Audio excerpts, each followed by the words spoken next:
আসসালামু আলাইকুম। আমি নওরিন আপনাদের সবাইকে স্বাগতম জানাচ্ছি হ্যাপি ক্রেভিং চ্যানেল থেকে।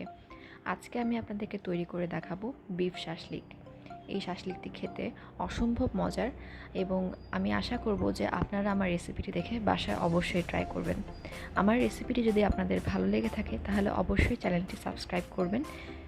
এবার চলে যাই মূল রেসিপিতে। এখানে আমি গরুর মাংস নিয়েছি। গরুর মাংসগুলো কোনো চর্বি থাকবে না এবং হাড্ডি থাকবে না এবং মাংসগুলোকে আমি ছোট ছোট পিস করে কেটে নিয়েছি। এবার এই মাংসের ভিতরে আমি দিয়ে দিচ্ছি 2 টেবিল চামচ টক দই।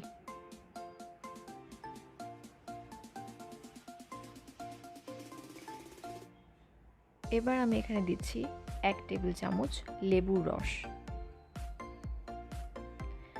এবার আমি দিচ্ছি 2 চা চামচ সয়া সস। এবার দিচ্ছি 1 চা চামচ রসুন বাটা, 1 চা চামচ আদা বাটা,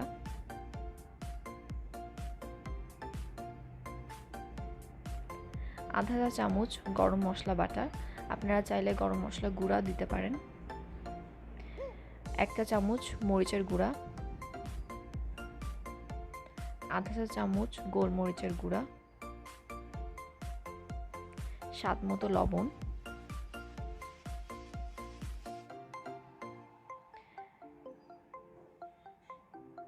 এবং দিচ্ছি 1 টেবিল চামচ সরিষার তেল। এবার মাংসের সাথে এই মশলাগুলোকে খুব ভালোভাবে মাখিয়ে নিতে হবে।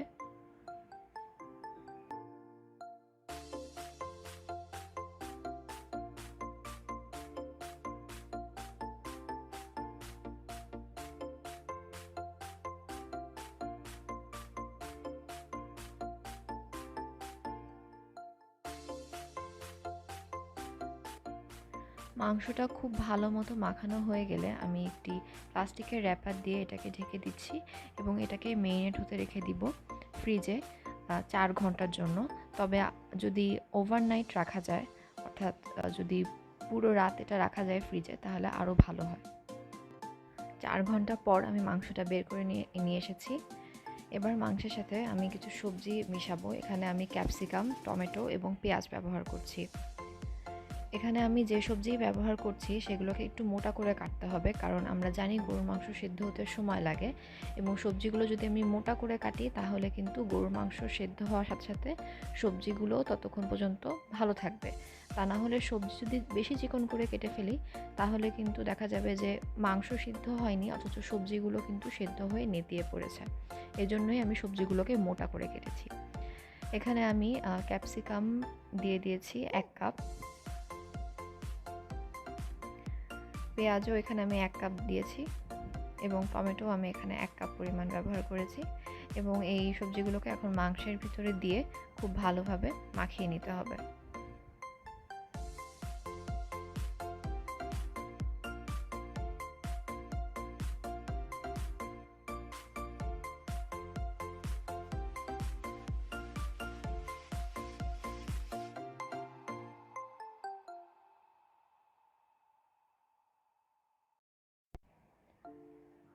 শাশলিকের জন্য আমি যে কাঠিটি ব্যবহার করেছি সেটি হচ্ছে ব্যবহারের আগে, অর্থাৎ মাংসগুলো কাঠিতে ভরার আগে আমি কাঠিগুলোকে 15 থেকে 20 মিনিটের মতো পানিতে ভিজিয়ে রেখেছিলাম। এবার এর মধ্যে আমি এক এক করে সব মাংস এবং সবজিগুলোকে ভরে নিব।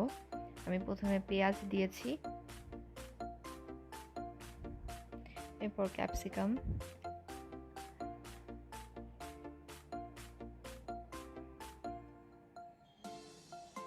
একটি মাংস। এখানে আপনারা আপনাদের পছন্দ মতো করে এটাকে সাজিয়ে ভরে নিতে পারেন। আমি আমার পছন্দ মতো করে সাজিয়েছি এবং এখানে সবজিগুলোর মধ্যে আপনারা চাইলে গাজরও ব্যবহার করতে পারেন। আপনাদের যেটা যেটা পছন্দ আপনারা সেই অনুযায়ী ব্যবহার করবেন।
আমার শাসলিকগুলি বানানো প্রস্তুত। এবার এগুলোকে ভাজতে নিয়ে যাব।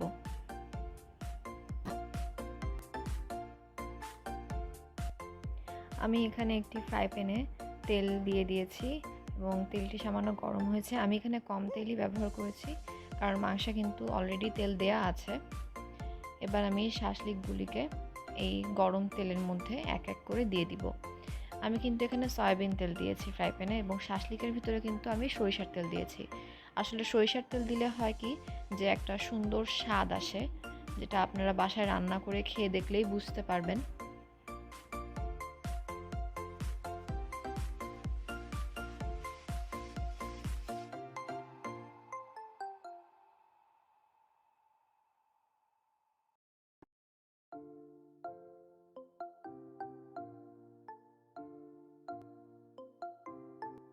চুলার আঁচটা কিন্তু এ পর্যায়ে মিডিয়াম টু লোতে থাকবে, কারণ বেশি হাই হিটে এটা রাখা যাবে না। বেশি হাই হিটে রাখলে হবে কি, মাংসগুলো সেদ্ধ হবে না, কিন্তু উপর থেকে কিন্তু কালার চলে আসবে।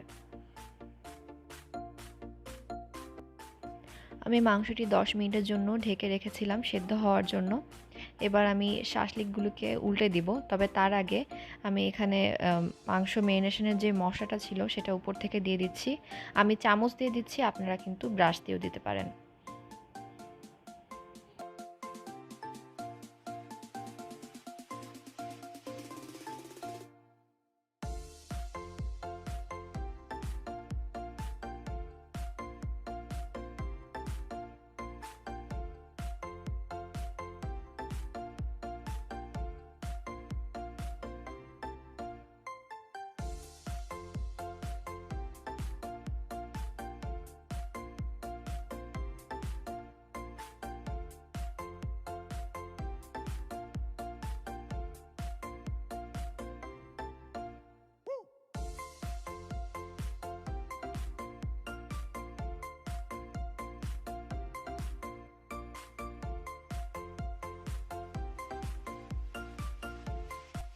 এভাবে উল্টে দেওয়ার পর এবার আমি এটাকে আরও 10 মিনিটের জন্য সেদ্ধ হতে রেখে দিব।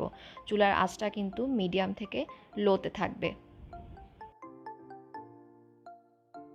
10 মিনিট পর ঢাকনাটি তুলে নিলাম। আমার শাসলিকগুলি কিন্তু হয়ে গিয়েছে। এবার এই শাসলিকগুলি কিন্তু পরিবেশনের জন্য প্রস্তুত।